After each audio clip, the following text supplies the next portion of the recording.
नमस्कार, मी पूनम तुमचं पूनम बेसिक रेसिपीजमध्ये पुन्हा एकदा खूप खूप मनापासून स्वागत करते। तर आज आपण तोंडाची चव वाढवणारं चटपटीत चटकदार लिंबूचं लोणचं कसं बनवायचं ते बघणार आहोत। तर आज आपण लिंबूचं क्रश लोणचं बनवणार आहोत, जे वर्ष 2 वर्ष ठेवलं तरी खराब होत नाही आणि त्याचबरोबर तुम्ही हे उपवासाला सुद्धा खाऊ शकता। चला तर मग झटपट रेसिपीला सुरुवात करूयात। त्यासाठी मी इथे काही लिंब घेतली आहे। तर लोणच्यासाठी लिंब कशी घ्यायची, तर डाग विरहित अशी पिवळी रसरशीत पातळ सालीची म्हणजे कागदी सालीची आपल्याला लिंब घ्यायची आहे, ज्याचं साल वरचं जे असतं ना ते असं पातळ असलं पाहिजे। आता ही लिंब मी रात्री स्वच्छ धुवून सुकवून घेतली आहे। तर लिंबाचं लोणचं करताना पाण्याचा अंश अजिबात जाऊ द्यायचा नाही, नाहीतर लिंबाला लवकर बुरशी लागू शकते। ही स्वच्छ धुवून पुसून घेतलेली लिंब आता कट करून घ्यायची आहे। याची छोटी छोटी तुकडे करायचे आणि यामध्ये असलेल्या बिया मात्र आपल्याला पूर्णपणे काढून टाकायच्या आहे।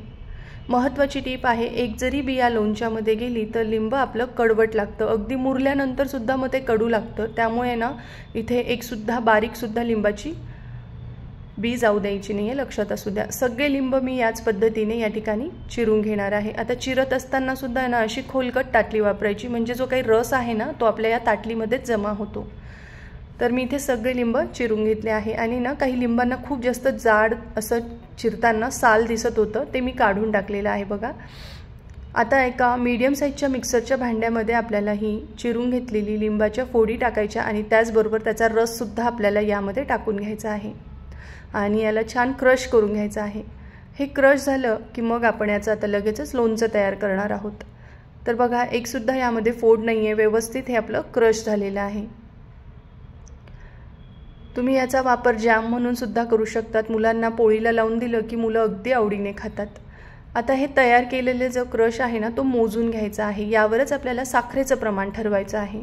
तर आधी पहिला कप मी यामध्ये टाकला आहे, तुम्ही एखाद्या वाटीचं प्रमाण सुद्धा यासाठी सेट करू शकतात। तर साधारण 1.5 कप आपला या ठिकाणी हा लिंबाचा क्रश तयार झाला आहे। आता यासाठी आपल्याला 3 कप इतकी साखर घ्यायची आहे। तर 1.5 कप लिंबाचा क्रश, त्याला 3 कप मी इतकी साखर घेतली आहे, हे लक्षात असू द्या। थोडंसं गोडसरच हे लोणचं खायला छान लागतं। यामध्ये 2 चमचे मी कश्मीरी लाल तिखट पावडर टाकली आहे, तिखट तुम्ही तुमच्या आवडीनुसार टाकू शकतात। 2 चमचे मीठ टाकलं आहे। गॅसवर ठेवण्याआधी याला चांगलं आधी मिक्स करून घ्यायचं आहे। तोपर्यंत तुम्हाला एक निवेदन आहे, तुम्ही अजून माझ्या चॅनलला सबस्क्राईब केलं नसेल तर प्लीज नक्की सबस्क्राईब करा आणि बेल आयकॉनवर क्लिक करा। सबस्क्राईब करणं पूर्णपणे फ्री आहे, निःशुल्क आहे, तर नक्की माझ्या चॅनलला सबस्क्राईब करा। आपलं हे चांगलं मिक्स करून तयार झालेलं आहे। आता मी हे गॅसवर ठेवते। सुरुवातीला गॅसची फ्लेम मीडियम करायची आहे आणि याला एक उकळी आणून घ्यायची आहे।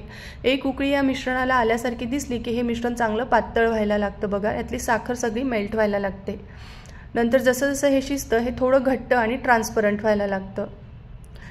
आता बघा, मी थोडंसं तुम्हाला दाखवते आपलं लोणचं शिजलंय किंवा नाही बघण्यासाठी काय करायचं, एका डिशमध्ये ना थोडंसं हे मिश्रण टाकायचं आणि गार करून घ्यायचं। याचा एक तारी पाक होतो इतपत आपल्याला हा शिजवायचा आहे। अजून हे मिश्रण आपलं तयार नाही झालेलं, तर पुन्हा 5 मिनिटानंतर बघा मी पुन्हा ह्याला चेक करणार आहे। मंद आचेवर करत आहोत आपण हे लोणचं। आता बघा, काही ना असे क्रशचे थेंब आपण एका ताटलीमध्ये टाकली आहे आणि हे बघा याचा एक तार तयार होतोय ना, इतपत मी ते शिजवलेलं आहे, तुमच्या लक्षात येत असेल। आता आपलं हे लोणचं या ठिकाणी शिजून रेडी झालं आहे। असंच मी कढईमध्ये गॅस बंद करून पूर्णपणे गार करायला ठेवणार आहे। गार झाल्यानंतर तुम्ही बघू शकताय रंगही खूप छान आला आहे आणि असं ट्रान्सपरंट झाल्यासारखं दिसतं आहे। आता पूर्णपणे गार झालं की एखाद्या कोरड्या बरणीमध्ये हे लोणचं भरून ठेवायचं। त्याचबरोबर हे लोणचं मुरायला 8 दिवस लागतात। 8 दिवसानंतर हे लोणचं बिलकुल कडू लागत नाही आणि चवीला म्हणाल तर एक नंबर। तर तुम्ही सुद्धा असं क्रश लिंबाचं लोणचं आवर्जून करून बघा। रेसिपी आवडली तर कमेंट करून नक्की सांगा। माझा व्हिडिओ पाहिल्याबद्दल तुमचे मनापासून खूप खूप धन्यवाद।